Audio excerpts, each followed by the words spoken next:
ولعبا افضل من فريق الفتح بصراحه.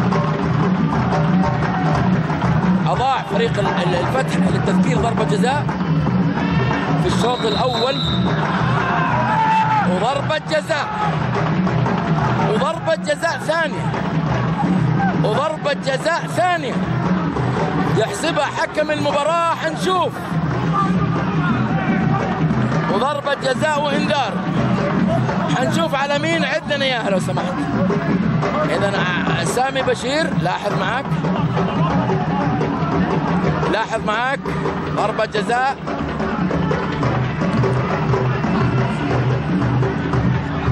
كل الاخطاء كل الملاحظات متروكه للخبير التحكيمي ابو فهد. اليوم ابو فهد في هذه المباراه عنده مجموعه اخطاء موجوده بكل تاكيد وايجابيات موجوده وبالتالي مرصوده. من يتقدم للتسديد؟ من يتقدم؟ امانويل اللاعب النيجيري، اللاعب اللي عنده هدف الرائد.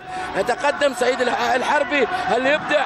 انظار، متابعه، هدف، تضيع، تنحط. الهدف الاول اتلعبت، يردها ولكن تسجل بالمتابعه. 2-1 صفرة النهايه. 2-1 انتهت المباراه. 2-1 لفريق الحزم.